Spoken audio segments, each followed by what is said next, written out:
وعلیکم ورحمۃ اللہ وبرکاتہ۔ آج ہم بات کریں گے دو موضوع پر۔ نمبر ایک کہ مسجد کے اندر نعتیہ اشعار پڑھنا جو کہ کفر اور شرک پر مبنی نہ ہو اور غلو پر مبنی نہ ہو اور دین کے حوالے سے ہوں، کفار کو جواب دینے کے لیے بھی آپ اشعار پڑھ سکتے ہیں مسجد کے اندر۔ دوسرا کہ کسی صحابی کے ساتھ کوئی یہ نہیں کہہ سکتا کہ اس صحابی کو ساری حدیثیں پتہ ہوں گی، یہاں تک کہ حضرت عمر بن خطاب رضی اللہ تعالیٰ عنہ کو بھی ساری حدیثیں نہیں پتہ تھیں، حالانکہ وہ اس وقت وہ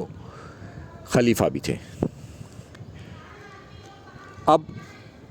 اس حدیث کے الفاظ شروع ہوں گے یہاں سے کہ حضرت عمر رضی اللہ تعالیٰ عنہ مسجد میں داخل ہوئے اور حضرت حسان رضی اللہ تعالیٰ عنہ وہاں پر شعر پڑھ رہے تھے،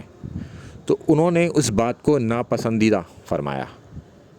مگر حضرت حسان نے کہا کہ تجھ سے بھی بہتر اس مسجد میں ایک شخص ہوا کرتا تھا، یعنی کہ اللہ کے رسول صلی اللہ علیہ وسلم، میں ان کے سامنے بھی اسی طرح سے اشعار پڑھا کرتا تھا۔ تو پھر حضرت حسان نے ابو ہریرہ رضی اللہ تعالیٰ عنہ کی طرف متوجہ ہو کے کہا اور اللہ کا واسطہ دیا کہ تم بتاؤ کیا رسول اللہ کو یہ فرماتے نہیں سنا تھا کہ اے حسان، کافر کفار مکہ کو، یعنی کہ کفار کو وہ جواب دے رہے تھے، میری طرف سے جواب دے اے اللہ، اور اللہ کے رسول صلی اللہ علیہ وسلم نے دعا بھی فرمائی حضرت حسان کے لیے اس حوالے سے کہ روح قدس کے ذریعے حسان کی مدد کر، اور حضرت ابو ہریرہ نے اس حوالے سے کہا ہاں بے شک ایسا ہی تھا۔ یعنی کہ اب آپ کو یہ پتہ چل گیا ہوگا کہ مسجد میں اشعار بھی پڑھے جا سکتے ہیں، اور یہ کوئی کلیم نہیں کر سکتا کہ سینئر صحابیوں کو ساری حدیثیں پتہ تھیں۔ تو جب سینئر کے بارے میں نہیں کہہ سکتے تو جونیئر کے بارے میں بھی کوئی نہیں کہہ سکتا، اور ائمہ کے بارے میں بھی کوئی نہیں کہہ سکتا۔ اکثر امام ابو حنیفہ کے بارے میں یہ کہا جاتا ہے، جب ان سے پوچھا جاتا ہے کہ فلاں چیز کی حدیث کہاں ہے، یہ امام ابو حنیفہ کو کیسے پتہ چلا، تو ان کے ماننے والے کہتے ہیں کہ ان کے پاس ہوگی کوئی حدیث،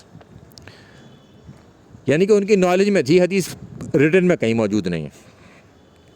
چونکہ وہ اس بات سے بچنے کی کوشش کر رہے ہوتے ہیں کہ ہاں امام ابو حنیفہ کو اس معاملے میں غلطی لگ گئی، ان کے پاس کوئی حدیث موجود نہیں تھی، کیونکہ حدیث کا ثبوت تو کوئی ہوتا نہیں ہے، تو اب وہ کرے تو کیا کرے، بس وہ یہ کہہ دیتا ہے ان کے پاس ہوگی، اس سے وہ بچنے کی کوشش کرتا ہے، لہٰذا اس سے کوئی بچ نہیں سکتا۔ جب کسی عمل پر، کسی کام پر کوئی دلیل ہوگی تب مانی جائے گی، ورنہ نہیں مانی جائے گی، چونکہ اماموں کا کوئی عمل اس طریقے سے حجت نہیں ہے کہ ان کی رائے کوئی حجت ہو قرآن و سنت کے مقابلے پر۔ جب قرآن و سنت سے آپ کو کوئی دلیل واضح مل رہی ہے تو پھر کسی کی بات نہیں مانی جائے گی، پھر آپ اندھی تقلید نہیں کر سکتے کسی کی۔ السلام علیکم ورحمۃ اللہ وبرکاتہ۔